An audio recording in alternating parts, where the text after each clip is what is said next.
I would like now to talk a little bit about introductions, specifically introductions for the impromptu speech. And sort of the obvious question is, do you even need an introduction for such a short speech?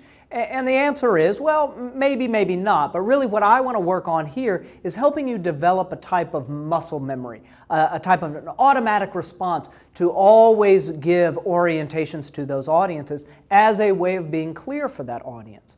So if your default is to preview and provide a roadmap for your audience, that's a good habit to have. Or at least it's good to have the option to choose not to have that clarity. But I'd rather the default to be clarity.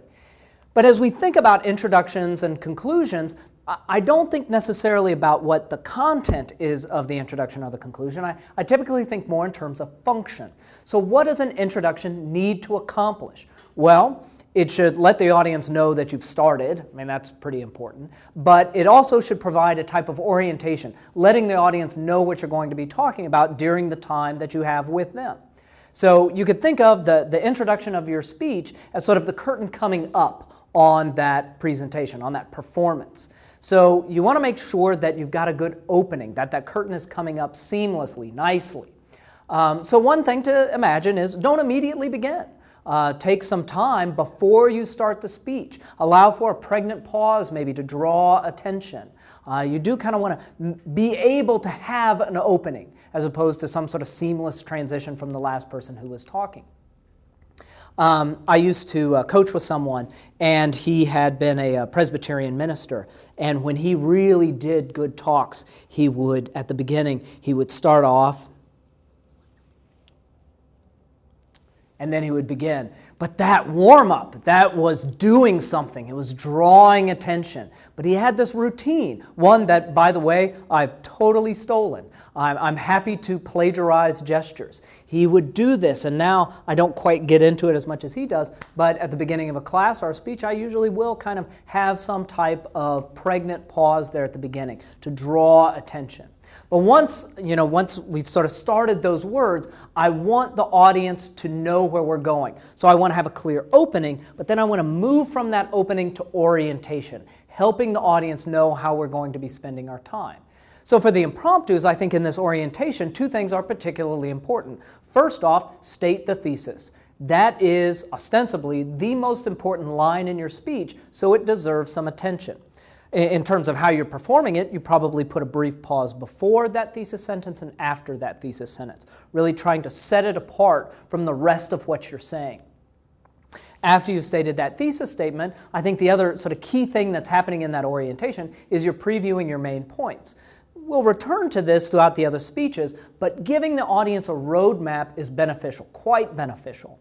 And that's because, especially in these speeches, we're focusing on clarity, letting the audience know how many points I'm going to be discussing, what the nature of those points are.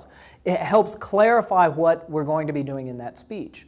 So I've worked up a sample impromptu here, and I just want to deliver the introduction from it and kind of give you a sense for what this would sound like. So my speech is arguing the thesis that MOOCs can teach performance skills, and you see here my two main points are MOOCs allow for the efficient instruction of performance skills, and MOOCs allow for the productive student practice. So in this, you should be able to hear sort of an opening and an orientation where I'm stating the thesis and previewing the main points. All right? I'm now pretty invested in the conversation around MOOCs. I've taken MOOCs, I've taught MOOCs, and I have to admit, initially I was a bit skeptical whether or not a performance skill like public speaking could be taught in a MOOC environment. Obviously now I'm a pretty strong believer in this, otherwise I wouldn't be doing it, but I understand why people would be skeptical that the MOOCs cannot teach performance skills. That said, I would argue the exact opposite. MOOCs can teach performance skills.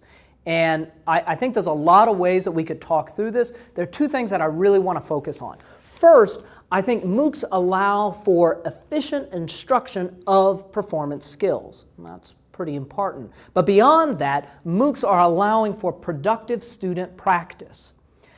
And so from there, I would transition into my first main point. But that's it. That was the whole introduction. You kind of knew that I had started, and you knew what I was arguing and how I would argue it.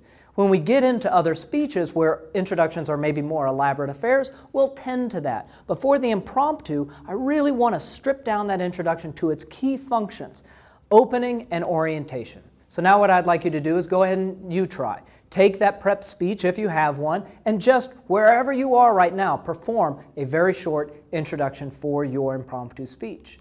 Now in the next lecture, we'll take up transitions and conclusions. But go ahead and practice that introduction now.